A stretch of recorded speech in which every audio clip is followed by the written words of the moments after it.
وأصحابه وسلم مرسيا نقتنا في قدم مرسيا نقتنا في قدم صدقنا وعلم بلغ العلا بكماله كشف الدجى بجماله حسنت جميع خصاله صلوا عليه وآله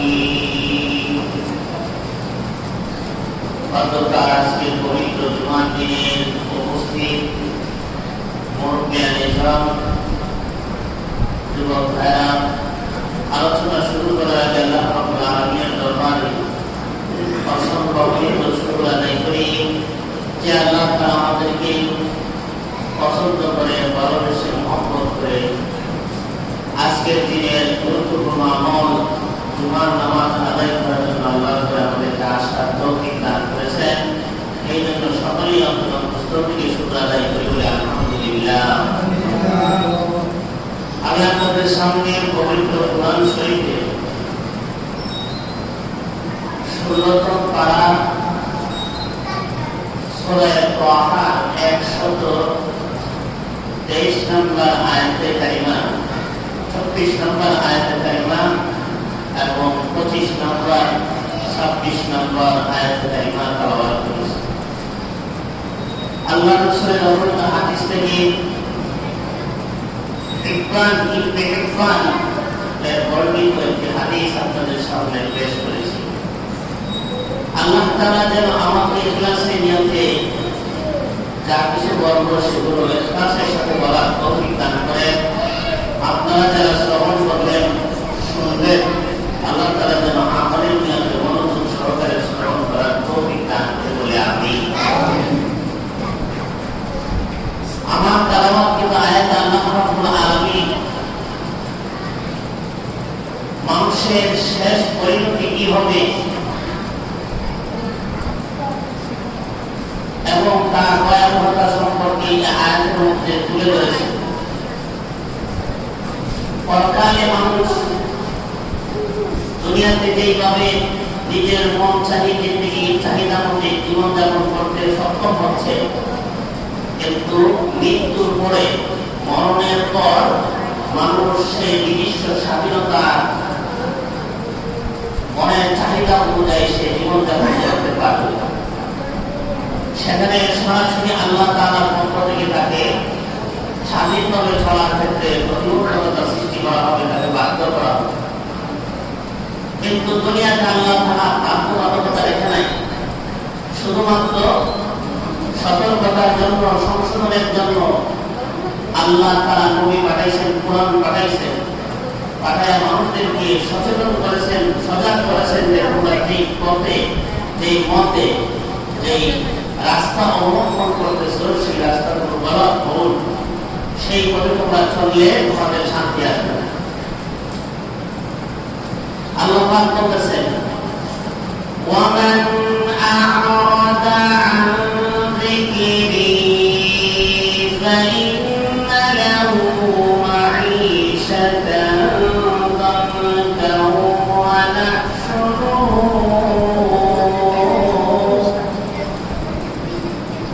যেই ব্যক্তি নাকি আ'রাদা বিমুখ করে রবে বাণী দেখে বিমুখ রাখবে, আন যিকরি আমি আল্লাহ তাআলা স্মরণ থেকে, আমি আল্লাহকে স্মরণ করা থেকে যে নিজেকে বিরত রাখবে, ফাইন্না লাহু মাঈশাতান দানকা, নিশ্চয়ই তার দুনিয়ার জীবনযাপনে, পরকালের জীবনযাপনে সংকীর্ণতার মধ্যে সে পড়ে যাবে। ওয়া নাহশুরুহু ইয়াওমাল কিয়ামাতি আ'মা, আর আমি তাকে কিয়ামতের দিন অন্ধ বানাইয়া কিয়ামতের মাঠে তাকে আমি একত্রিত করব। قال رب حشرتني أعمى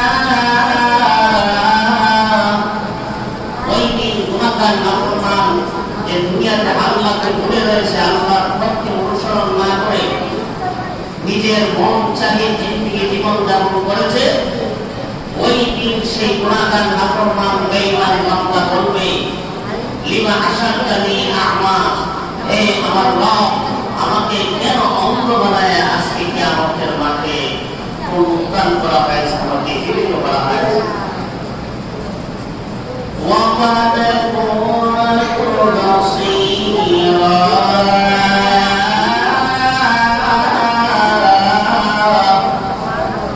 ওই সময় সে বলবে, হে আমার রব, আমি তো দুনিয়াতে দেখলাম, আমি দুনিয়াতে সব কিছু দেখছি, আপনার আসমান, আপনার সূর্য, আপনার জমিন, আপনার সৃষ্টি করা গাছপালা, তরুলতা, আপনার যাবতীয় মাখলুককে আমি দেখতে পেয়েছি, কিন্তু আজকে তো আমি কোনো কিছুই দেখতে পাচ্ছি না, আমি কেন অন্ধ হয়ে আজকে এখানে একত্রিত হলাম?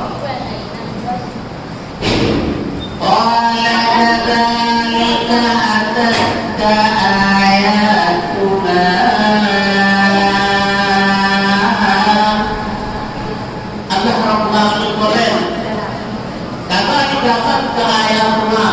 তোমার কাছে আমার পক্ষ থেকে কোরআনের আয়াত, কোরআনের বিধান, কোরআনের ভূমিকা, কোরআনের মতাদর্শ তোমার সামনে তালাওয়াত করা হয়েছিল, তোমার কাছে পেশ করা হয়েছিল। তুমি কি বলে?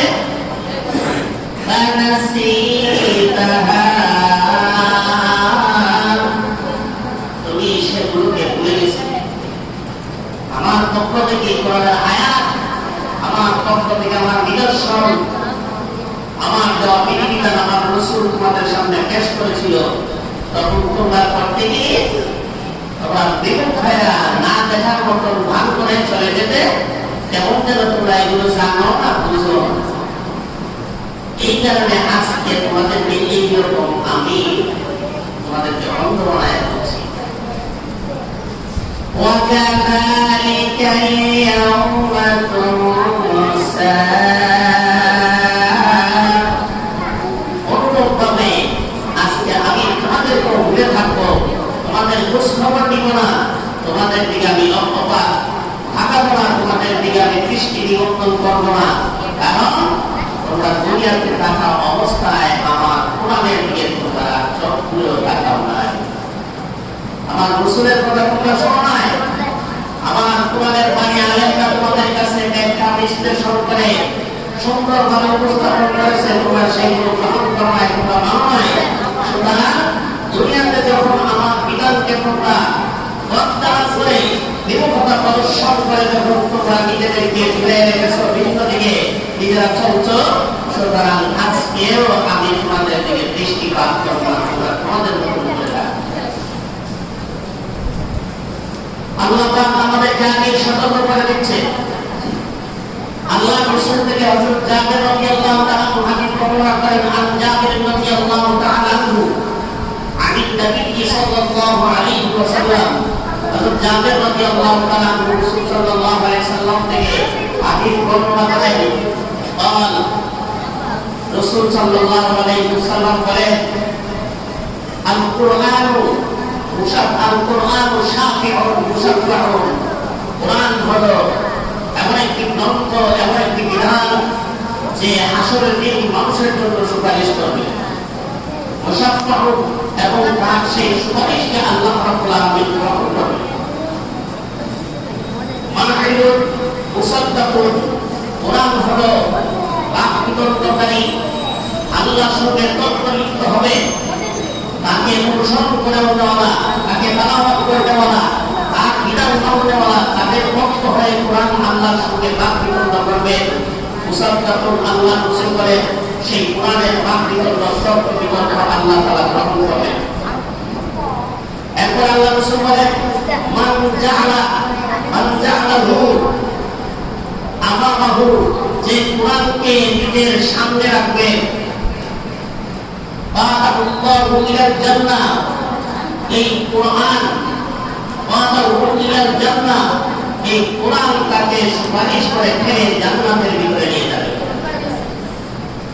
ওমান জাআলাহু খালফা যাহরিহি, আর যে ব্যক্তি কোরআনকে, সে কোরআনের বিধানকে, কোরআনের তেলাওয়াতকে, কোরআনের আমলকে, কোরআনের তাফসীরকে, কোরআনের সবগুলো বিষয়কে পিছনে ফেলে দুনিয়াকে আগে রাখবে, সাআহুল্লাহু নার, সাআহু ইলাল নার, ওই কোরআন হাসর দিন তার বিপক্ষে দাঁড়ায়া, তার বিপক্ষে সাক্ষী উপস্থাপন করে তাকে জাহান্নামে পৌঁছায় দিবে।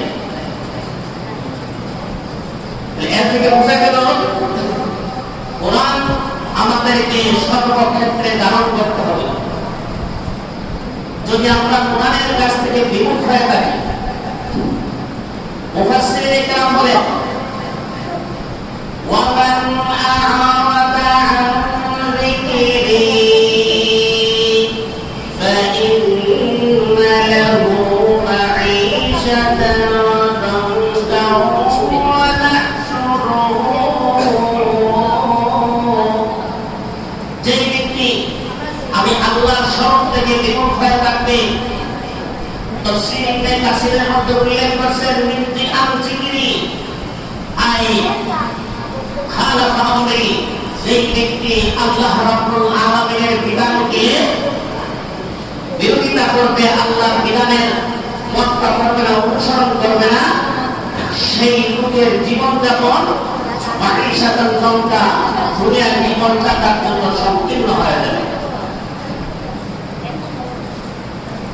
এরপর আল্লাহ রাসূল সাল্লাল্লাহু আলাইহি সাল্লামের হাদিসের ব্যাখ্যায় মুহাদ্দিসিনে কেরাম বলেন খালাফা আন যিকরি, খালাফা আমরি, আল্লাহর হুকুমের যে বিরোধিতা করবে, অথবা আল্লাহ রাসূল বলেন আই নাযালা আলাইহি রাসূল, রাসূলের উপর যে কোরআন নাযিল হয়েছে সেই কোরআনের যারা বিরোধিতা করবে তাদেরকে আল্লাহ হাসরের দিন অন্ধ বানায় উঠাইবেন এবং দুনিয়ার জীবন তার জন্য সংকীর্ণ হয়ে যাবে। যিকরি শব্দের কয়েকটা ব্যাখ্যা করেছেন, এর মধ্যে একটা ব্যাখ্যা হলো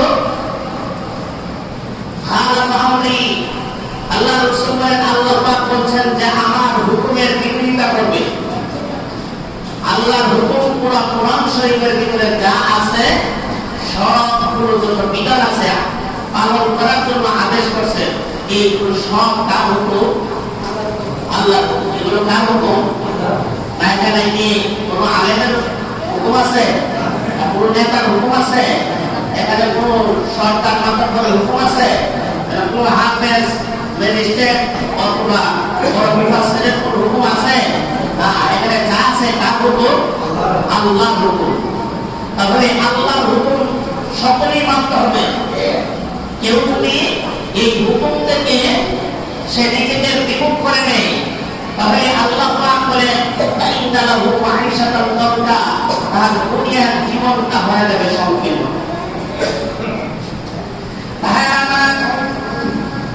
মুফাসসিরিনে কেরাম ব্যাখ্যা করে বলেন জীবন সংকীর্ণ হয়ে যাবে মানে কি? এর অর্থ কি? জীবন সংকীর্ণ হয়ে যাবে, আল্লাহ রাসূল বলেন এর একটা অর্থ হইল সে 60 বছর 70 বছর জিন্দেগির হায়াত পাবে, কিন্তু তার জীবনটা সারাটা জীবন তার কষ্টে কষ্টে করতে হবে। সে তার সারা জীবন ভর শান্তির পরিবেশ পাবে না, আরাম আয়েশ তার কবলে আসবে না, আরামে জীবন যাপন করতে পারবে না। যে জিনিসটা আল্লাহ তার মুমিন বান্দা বান্দীদেরকে দিয়েছেন, সারা জীবন ভর অসুস্থতায়, জীবন ভর অসুস্থতার মধ্যে পড়ে বিছানায় পড়ে থাকবে, প্যারালাইসিস, ক্যান্সার, বিভিন্ন কঠিন ধরনের রোগ দিয়া আল্লাহ তাকে অসুস্থ বানাইয়া জীবনটাকে একদম জীর্ণ শীর্ণ বানায়া তার জীবনটাকে নেশাদার নতুন করে করে অতিবাহিত করতে হবে। আল্লাহ নবী আরো ব্যাখ্যা করে বলেন মাঈশাতান দানকা, এর অর্থ হলো তার জীবনের রিজিক সংকীর্ণ করে দেওয়া হবে। দুনিয়া কামাই করার জন্য, দুনিয়ার চাহিদা পুরা করার জন্য সে সকাল থেকে সন্ধ্যা, সন্ধ্যা থেকে সকাল, রাত দিন পরিশ্রম করেও তার বাক্য পরিবর্তন করতে করতে পারবে না, শুধু পেরেশানি আর পেরেশানিতে তার জিন্দেগি চলে যাবে। এই হলো একটা ব্যাখ্যা। আরেকটা ব্যাখ্যা হলো আল্লাহর নবী বলেন, দুনিয়াতে সে যত সম্পদ ইনকাম করেছে, কামাই করেছে, এই সম্পদগুলো তার কোনো উপকারে আসবে না হাসরের দিন, বরং এই সম্পদগুলো তার জন্য ভয়ানক শাস্তির কারণ হয়ে দাঁড়াবে। রাসূল বলেন, ফাইন্না লাহু মাঈশাতান দানকা। এই আয়াতের মধ্যে আল্লাহ রাসূল ব্যাখ্যা করেন, আই বাইনাহু কবরহু, তার কবরকে সংকীর্ণ করে দেওয়া হবে। যে আল্লাহর কোরআন থেকে মুখ ফিরায় রাখবে, আল্লাহর বিধানকে নিজের সামনে রাখবে না, বরং কোরআনের বিধানকে পিছনে রাখবে আর নিজের পথটাকে আগে রাখবে, এরকম যে করবে কবরটা তার জন্য সংকীর্ণ হয়ে যাবে। সংকীর্ণ হওয়ার অর্থ আল্লাহ রাসূল ব্যাখ্যা করে বলেন, কত কবরটা আল্লাহ রাসূল বলেন এই কবরটা এত সংকীর্ণ হয়ে যাবে যে তার পাথরের এক পাথরের হাতগুলো আরেক পাথরের ভিতরে এইভাবে আঙ্গুল যেইভাবে ঢুকে, আল্লাহ রাসূল আশারা ইলাইহি ইসমাঈলি, রাসূল হাতের আঙ্গুলের দিকে ইশারা করলে বললেন, রে সাবিরা, যেই ব্যক্তি কোরআন থেকে বিমুখ হয়ে যাবে, কোরআনের বিধানকে পিছনে রাখবে, নিজের মধ্যে আগে রাখবে, ওই ব্যক্তির কবরটা এত সংকীর্ণ হবে, তার এক পাথরের হাত ঢুকে আরেক পাথরের ভিতরে এইভাবে ঢুকে পড়বে, তার দেহটাকে চূর্ণ বিচ্ছিন্ন করে কবরের ভিতরে তার শাস্তি শুরু হয়ে যাবে। এরপরে আল্লাহ রাসূল বলেন, আল্লাহ তাআলা ওই কবরের ভিতরে জাআলাল্লাহু ফি কবরিহি, ওই কবরের ভিতরে সাবউনা আইয়াতান নাতালান, 70টা সাপ তার কবরের ভিতরে দেওয়া হবে। এই 70টা সাপ অথবা 90 আইয়াতান 99টা সাপ দেওয়া হবে। ওয়া কুল্লি আইয়াতিন রুউসু সাবআতু, প্রত্যেকটা সাপের আবার 7টা কইরা মাথা থাকবে। এমন ভয়ানক বিষাক্ত সাপ দেওয়া হবে। আল্লাহ রাসূল বলেন, 99টা সাপ তার কবরের ভিতরে তাকে দংশন করবে এবং প্রত্যেকটা সাপের মাথা থাকবে 7টা করে, 7টা জিহ্বা থাকবে, তার মুখ থাকবে 7টা করে। এক একটা সাপ যদি একবার তাকে দংশন করে, কিয়ামত পর্যন্ত এর বিষ প্রতিক্রিয়া শুধু তার শরীরে প্রয়োগ হতেই থাকবে। ফাইন্না লাহু মাঈশাতান দানকা, হে বিশ্ব মুসলিম উম্মাহ, মুসলমান ভাইরা, আমি লক্ষ্য করে আপনাদেরকে যে জিনিসটা বোঝাতে চাচ্ছি, দুনিয়ার জীবন যদি আপনি অর্থ সম্পদের দ্বারা বা বিলাসিতার দ্বারা আরামে কাটাইতে পারেন, এটা আসল কাটানো নয়। কবরে যাওয়ার পরে আপনার কবরকে সংকীর্ণ করে দেওয়া হবে, আর 99টা সাপ যদি নিয়োজিত করা দেওয়া হয়, আল্লাহ রাসূল বলেন, এক একটা সাপ এত বিষাক্ত, যদি এই সাপগুলো কবর থেকে উঠে দুনিয়ার দিকে মুখ করে দুনিয়াতে যদি সে শ্বাস ফেলাইতো, তাহলে কিয়ামত পর্যন্ত এই জমিনের মধ্যে কোনো গাছপালা তরুলতা আর জিন্দেগিতে কোনোদিন জন্মাইতো না। এত বিশাল দুনিয়ার সাধারণত একটা সাপ যদি মানুষকে দংশন করে, একটা সাপ আছে মাছরাঙ্গা নামে একটা সাপ আছে। এই সাপটা 2 মুখওয়ালা, এত ভয়ঙ্কর সাপ, তার গায়ে রং ঝিলমিল ঝিলমিল করে। এই সাপটা যদি একটা বাঁশের মধ্যে সুর মারে দংশন করে, ওই বাঁশটা পুরা থেকে আগা পর্যন্ত 1 কিলোটা শ্বাস করে বেঁধে যায়। এটা দুনিয়ার একটা সাধারণ সাপ। আল্লাহ রাসূল বলেন, 99টা সাপ, 99 আইয়াতান 99টা সাপ কোরআন থেকে যে বিমুখ হয়ে দুনিয়াতে জীবন যাপন করেছে, কোরআন থেকে তার আমলকে দূরে সরায় নিয়েছে, নিজের মনটাকে প্রাধান্য দিয়েছে, কোরআনের বিধানকে পিছনে রেখে দিয়েছে, এমন ব্যক্তির কবরে 99টা সাপ দেওয়া হবে। ওয়া কুল্লু আইয়াতিন সাবউনা রুসান, প্রত্যেকটা সাপের 7টা করে মুখ থাকবে, 7টা করে জিহ্বা থাকবে, এইগুলো দিয়া একসাথে তাকে দংশন করতে থাকবে। এরপরে আল্লাহ কোরআনে বলেন এইভাবে তার কবরের জন্য যখন বিষাক্ততা হয়ে যাবে ওয়ানাহশুরু ইয়াউমাল কিয়ামাতি আ'মা, আমি ওই বান্দাকে কিয়ামতের দিন যে কোরআন থেকে নিজেকে বিমুখ রাখছে, কোরআনের বিধান থেকে নিজেকে বিমুখ রাখছে, নিজের মনটাকে প্রাধান্য দিয়েছেন, সরকারের পক্ষে প্রাধান্য দিয়েছেন, মা বাবার কথাকে প্রাধান্য দিয়েছেন, আল্লাহর কথাকে প্রাধান্য দেয় নাই, আল্লাহর হুকুমকে পিছনে রাখছেন, মার কথাকে প্রাধান্য দিয়েছেন, বাবার কথাকে প্রাধান্য দিয়েছেন, নেতার কথাকে প্রাধান্য দিয়েছেন, মন্ত্রীর কথাকে প্রাধান্য দিয়েছেন, আল্লাহর কথাকে না মেনে আলেমের কথাকে প্রাধান্য দিয়েছেন, আলেম আল্লাহর পক্ষে কথা বলে নাই। এইভাবে রাষ্ট্রের সরকার তার জনগণকে আদেশ দিয়েছে যেটা আল্লাহ এবং তার কোরআনের সাথে সাংঘর্ষিক এবং নির্দেশ পালন করার জন্য আমাকে হুকুম করেছে, আমি সেটা মানলাম, আল্লাহর বিধান মানলাম না। আল্লাহ রাসূল মুসলিম শরীফের হাদিসে বলেন লা তাআতা লি মাখলুকিন ফি মাসিয়াতিল খালিক, কোন মানুষের অনুসরণ করতে গিয়ে তুমি আল্লাহর নাফরমানি হয় আর এই কথা মানা যাবে না যে বান্দা আল্লাহর হুকুমকে না মেনে মানুষের কথাকে, মানুষের মতকে, মানুষের মতাদর্শকে প্রাধান্য দিয়েছে, কোরআন থেকে নিজেকে বিমুখ হয়ে রয়েছে, কোরআনের বিধানকে খালফা জাহেরে নিজের পিছনে ফেলে দিয়েছে, ওই বান্দাকে আসরের ময়দানে অন্ধ বানাইয়া তাকে কবর থেকে আল্লাহ উঠাবে। চিন্তা করছেন আপনাকে যদি কোরআনের বিধান না মানি, কোরআনের বিধানকে আপনি আমার জীবন পরিচালনার ক্ষেত্রে সামনে যদি না রাখি, তাহলে আল্লাহ পাক বলতেছেন লাহশুরুহু ইয়াউমাল কিয়ামাতি আ'মা, আমি এই বান্দাকে আসরের দিন অন্ধ বানায়া তার কবর থেকে উঠাবো। এরপরে ওই বান্দা বলবে হাওয়া করে চিৎকার করে বলতে থাকবে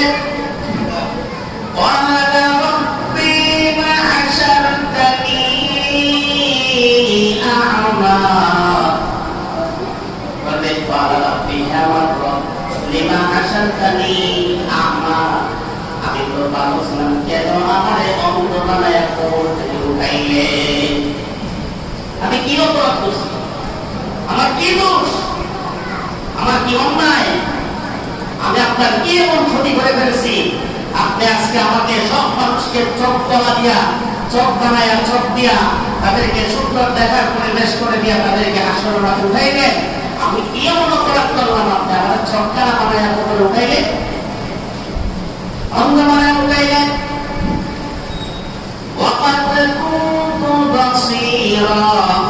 আমি তো চক্ষুষ্মান ছিলাম, দুনিয়াতে সব কিছু দেখতে পেয়েছি, এইভাবে আপনার সব কিছু দেখতে পেয়েছি। আল্লাহ পাক বলবেন মেরে নাফরমান, আমি আল্লাহ 30 পারা কোরআন ওদেরকে দিয়েছিলাম, এই 30 পারা কোরআনকে সংবিধান বানাইয়া এই 30 পারা কোরআনকে রাষ্ট্র ব্যবস্থার দায়িত্বে নিয়োজিত না করে এই কোরআনকে তোদের সামাজিক, পারিবারিক, রাষ্ট্রীয় জীবন ব্যবস্থায়, আন্তর্জাতিক জীবন ব্যবস্থায় আমার কোরআনকে আমার বাবু ওদের সামনে কেন রাখলে না, খালফা জাহেরে কি তোরা কোরআনকে সংবিধান না বানায় কোরআন পরের ভিতর রেখে দিলি আর তন্ত্র মন্ত্র ইহুদি খ্রিস্টানদের তৈরিকৃত মানুষের মন্ত্র তোদের বানানো আইন তোরা সংবিধান করে রাখলি।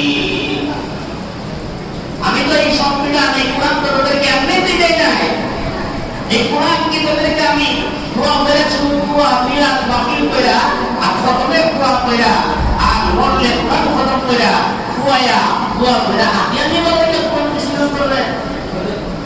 আপনারা কি বলেন এই কোরআনকে শুধু মৃত্যুকে মারা যাওয়ার পরে তার পাশে বসে কোরআন তেলাওয়াত করে ফুয়া খতমে কেন কোরআন দিছে, কিসের জন্য দিছে? একটা মানুষ তার জন্ম থেকে নিয়ে মৃত্যু পর্যন্ত, কবর পর্যন্ত যা কিছু তার প্রয়োজন, যেই সমস্ত বিধানগুলো তার মানার দরকার, এই সবগুলো একটা জীবন ব্যবস্থার নাম হল কোরআন।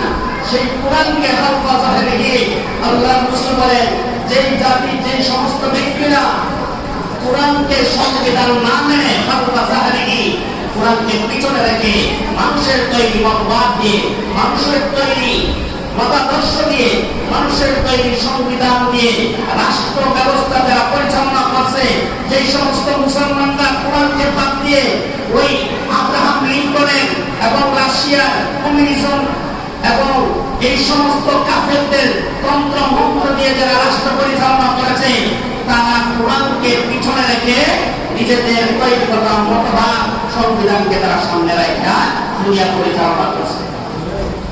আল্লাহ তাআলা বলেন ওই সমস্ত হৃদয়বতী যারা কোরআনের বিরোধিতা করেছে, যারা কোরআনকে মনে করেছে মৌলবাদের উৎস উত্থান হলো কোরআন, যারা আলেমদেরকে মৌলবাদ বলে গালি দিয়েছে, যারা কোরআনের আইন এই দেশে বাস্তবায়ন করতে চায়, এই সমস্ত মুসলমানরা এই দেশের সংবিধান প্রণয়ন করতে চায়, কোরআন দিয়ে সবকিছু পরিচালনা করতে চায়, এদের বিরোধিতা করে যারা করছে মৌলবাদ, জঙ্গিবাদ, মৌলবাদের সঙ্গে আমাদের কোনো সম্পর্ক নাই, যারা এই সমস্ত বিসজ্ঞানমূলক কথা বলেছে, আল্লাহ পাক বলেন এই মুনাফিকরা, এই শয়তানগুলো হাসরের দিন অন্ধ হইয়া তারা গর্ভবতী উঠবে, অন্ধ বানায় আল্লাহ তাআলা। তখন সে কত সুন্দর, আল্লাহ তাআলা বলেন সে কত সুন্দর করে বলবে,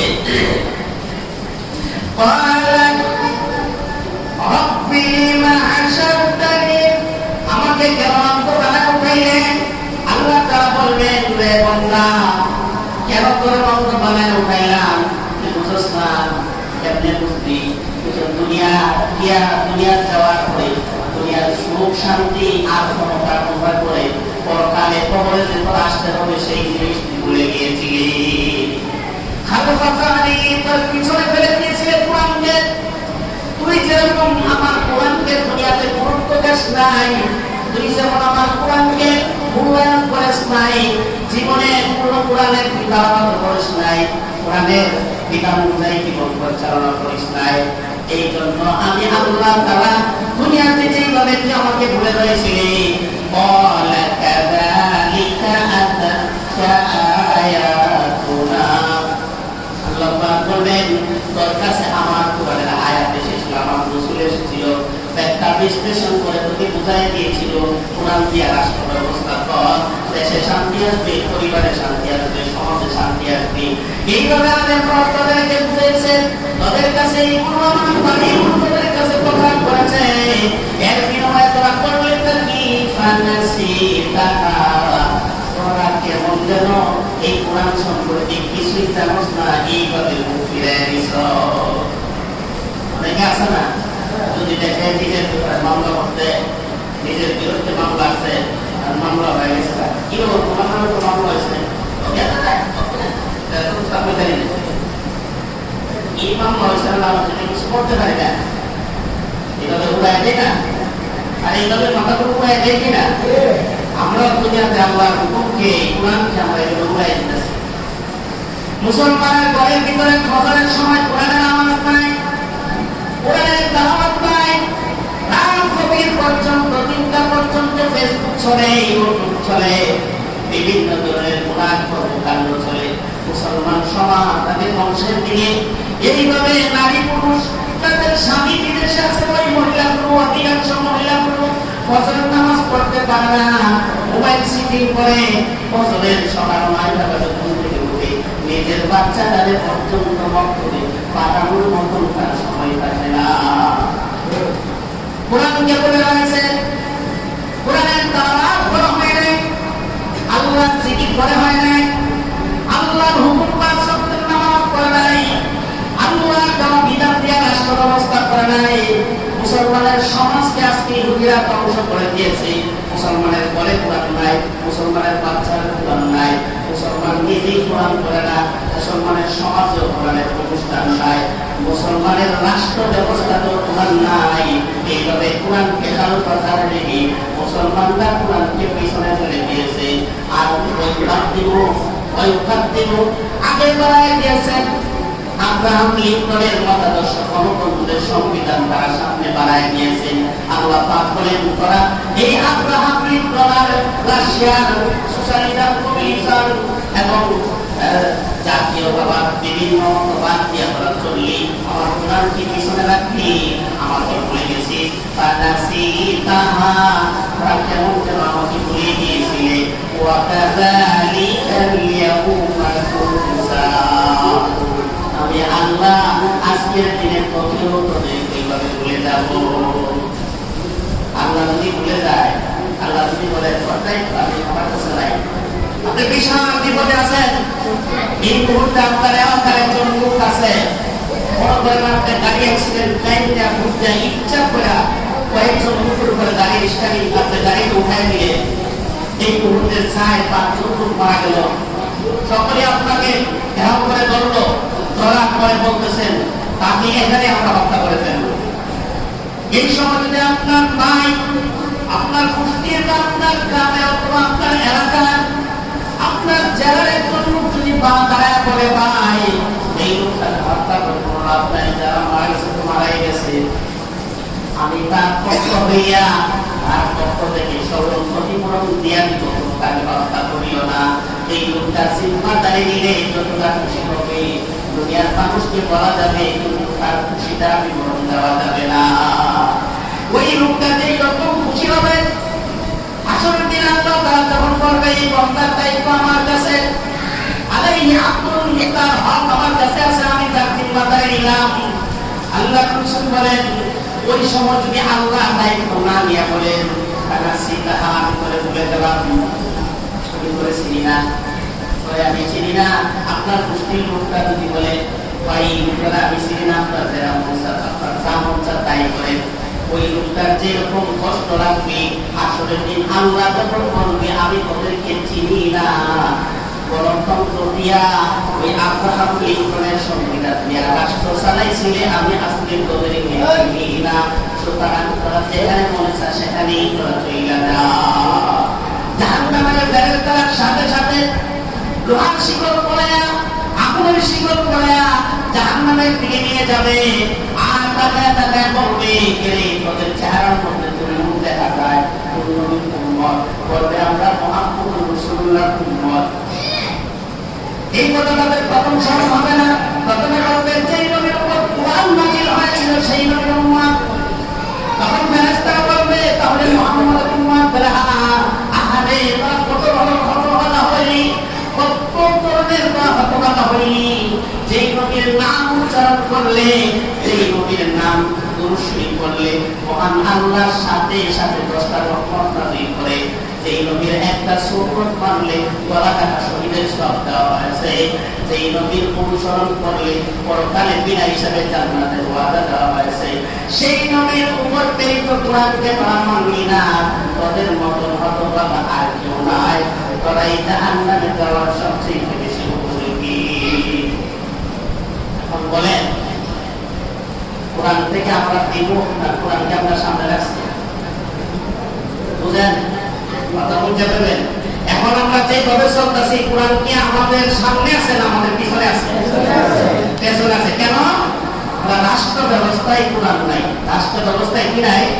কোরআন নাই। রাষ্ট্র ব্যবস্থায় কানুন রাখছি আব্রাহাম লিঙ্কনের, আমেরিকার এক দার্শনিক, এক বিজ্ঞানী, ওই আব্রাহাম লিঙ্কনের তৈরি করা গণতন্ত্রের সংবিধানটা রাখছে। আর কোরআন দিয়া শাসন ব্যবস্থা করলে আমরা আলেমদেরকে বলি সংবিধান। তাহলে গালিও দিলেন না, চুপ রইলেন, কোরআনকে সংবিধান বানাইলেন না, তারপর অন্ধ বানায় আল্লাহ। আল্লাহ কথা সত্য না মিথ্যা? কেন অন্ধ বানায় আল্লাহকে? কেন? আল্লাহর কথা আমরা সামনে রাখি নাই, কি রাখছি? পিছনে রাখছি। এই জন্য এখন সময় আছে, এখন সমস্ত মুসলমানদেরকে বুঝতে হবে আমরা এতদিন কথা বলি নাই, আমরা সেই দিকে যাওয়ার আমাদের লক্ষ্যবস্তু ছিল না। রাষ্ট্রীয় সংবিধান কোরআন দিয়া চলা হোক, সেই ব্যাপারে আমাদের কথা বলা, বাক স্বাধীনতা তারা হরণ করেছিল। কোন বিষয়ে আমরা কথা বললে, জিহাদি কামান্নার কথা বললে আমাদেরকে গ্রেফতার করা হইতো, সাদা পোশাকদারি লোক এসে আমাদেরকে গ্রেফতার করে নিয়ে যেত, বিভিন্ন চাপ প্রয়োগ আমাদেরকে করা হয়েছে। সেই সময় আমরা যা কিছু কথা বলেছি নিজেদের উপর রিস্ক নিয়ে কথা বলেছি। এখন আমাদের বাক স্বাধীনতা আছে, আমরা কোরআনের কথা সুস্পষ্টভাবে আপনাদেরকে বলে দিচ্ছি। এবং আপনাদের সাথে আমিও একজন, আমি যদি জীবনের তামান্না না করি কোরআন আমার রাষ্ট্রীয় সংবিধান হোক, এই তামান্না যদি আমি না করি তাহলে আমি মুনাফিক হয়ে দুনিয়া থেকে বিদায় হব। বলছেন ফুকাহে কেরাম সারা বিশ্বের মুফতিয়ানে কেরাম একমত কোরআনের রাষ্ট্রবিধান কায়েম করা ফরজে কিফায়া। কি কিফায়া? কোরআনের রাষ্ট্রবিধান কায়েম করা, কোরআনকে রাষ্ট্রীয় সংবিধান হিসাবে স্বীকৃতি দিয়ে কোরআন অনুযায়ী রাষ্ট্র ব্যবস্থা পরিচালনা করা ফরজে কিফায়া। এরা যদি এই দেশের কিছু সংখ্যক লোক যদি কোরআনকে রাষ্ট্র ব্যবস্থা না পরিচালিত করে, তাহলে সমস্ত মুসলমান অধ্যুষিত এই বাংলার সর্ব উত্তর যে মানচিত্রের সীমানা আছে, সমস্ত মুসলমান ফরজে কিফায়া পরিত্যাগকারী গুনাহগার হিসেবে সাব্যস্ত হবে।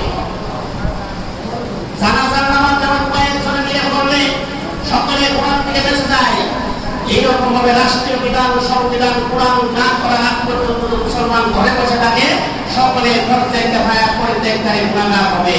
আর এই গুনার গ্লানি নিয়ে অভিশাপ দিয়ে আমাদের সকলকে মরতে হবে। এই জন্য এই গুনাহ থেকে আমাদেরকে বাঁচতে হবে, আমাদের দিলে তামান্না থাকতে হবে, রাষ্ট্রীয় সংবিধান কোরআন হবে এবং চেষ্টা করে যেতে হবে। এতে যদি সংবিধান কোরআন হোক আর না হোক, আমি হাসরের দিন এই বিপদ থেকে আল্লাহ তাআলা আমাকে উদ্ধার করে দেবেন। রাজি আছে?